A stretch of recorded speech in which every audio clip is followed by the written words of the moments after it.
Welcome to Cloudy with a Chance of Podcast. I'm meteorologist Kirsty Zontini. And I'm meteorologist McCall Vrydags. And I've never seen my husband yell at his parents, and I actually had to take the phone and say, mother-in-law, I implore you, get in the basement. I've never asked you for anything. As a mother, you know, and a meteorologist, you know what it is to look at some of the radar products we have, like correlation coefficient, and to see something like a debris ball, which you've probably heard us talk about before.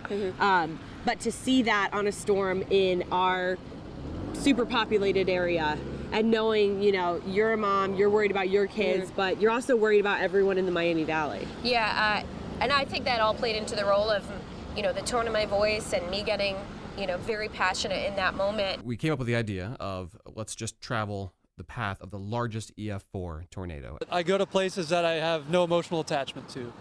And it's another thing, I've lived here for 13 years now, so it's my adopted hometown. And when you start to go out and see these places you're so familiar with, there's just a sense of dread that I can't quite put into words. That zoning department, again, probably doesn't ever think that they're going to have a large tornado outbreak that would destroy so many homes. And as horrible as it is, what's it like to see your neighbors kind of come together and I mean, everyone's working outside. Hey, it's great.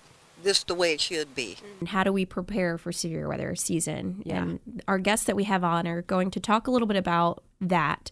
Plus, they've been the boots on the ground after some of these devastating events. When we show up, there typically is no power, no cell phone, no radio, no nothing. So we have to drag all of that stuff with us in an attempt to save souls. And if you were to talk to anybody that lived through that day, their memories are intact.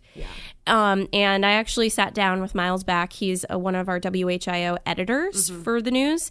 And he was 4 years old at the time when this tornado came through. And his memory to me is super vivid. It's very vivid. Everybody gives the freight train comparison. I just remember it just like being like loud, almost like a jet, like being on top of me. And, you know, glass breaking and, you know, kids crying, adults crying. You know, it was, you could tell when the adults weren't like in control. It was, as a kid, I could sense, you know, this is pretty big. You know, I didn't actually know what was going on, but I could tell it was pretty big. And, you know, all the sounds weren't bad when I was finally, because the whole time I'm sitting there during the day when all this is happening, I'm sort of wondering, like, you know, where's my parents? Why isn't anybody coming to get me? His was a happy ending. Mom and Dad did come to get him. You know what I mean? There were 30 plus people that didn't come home after that. You know, was there a child that didn't get a parent to pick them up that day? The Weather Service as a whole, man, we work as a giant team. We're a big family. And I mean, the main goal for the Weather Service definitely is the protection of life and property in any way possible that we can do it. A lot of times we'll bend over backwards just to make sure that the mission is met. We're going to talk to someone who knows a lot more about the gardening, the landscaping, the trees. I have so many questions. We have a lot of questions for him. So just personal. McCall's getting her house ready. She needs to know what to do. This guest, I've been on his show several times, and every time I go on, I think I ask him a garden question for me personally. Well, we're going to do that again. We have a lot of grass that's extremely matted down, and because it's matted down, it's subject to a fungus called snow mold, and snow mold will kill the crown of the grass plant. And I think I have not seen one yard yet that doesn't have a snow mold issue. If someone's listening and they're like, well, I'm not a farmer, so why should I care? But why should people care? Because this is a huge chunk of our community, not only in the Miami Valley, but, I mean, in the state of Ohio as well. And everything is kind of connected. These are families. This is economy for them. So how is it connected if maybe you're not a farmer and you're just kind of like, well, that stinks? Yes. Well, agriculture is Ohio's number one industry, as shared through our past governors. Typically mention that frequently in their presentations.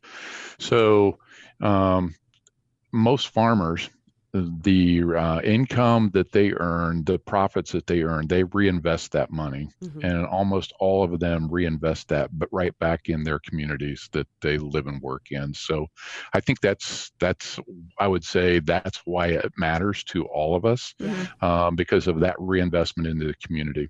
A small step for man, a giant leap for mankind. The astronauts would come out in their spacesuits, helmets under their arms, walking proudly, smiling, waving at the crowd. And it was just such a unifying thing, even though there were political problems back then. I remember very young age, kindergarten even, in first grade, that he was teaching me the stars that he had learned in Boy Scouts.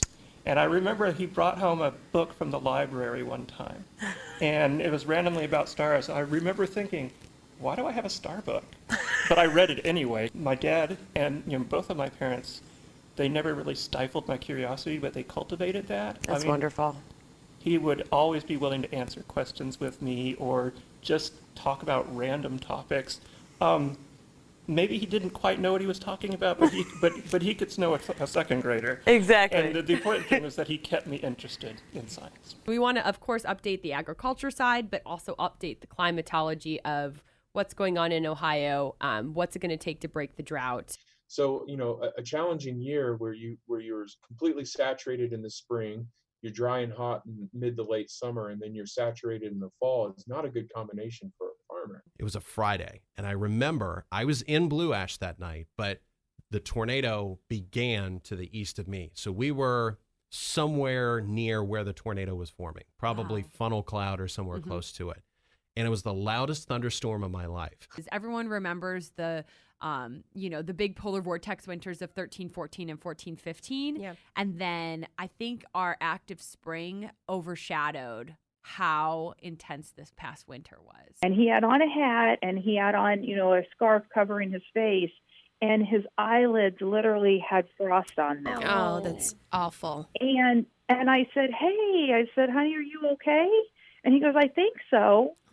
And I said, well, we don't look okay. And so, we had a volunteer go get him a hot cup of coffee. Yeah. We got his hat and his scarf off of him. We got a blanket wrapped around him. All those things that you would do literally for your teenage child, Right. we were doing for this guy just to get him warm quickly. Just remember, this is our community. These are our neighbors. And a lot of people didn't think this would happen here, and unfortunately it did.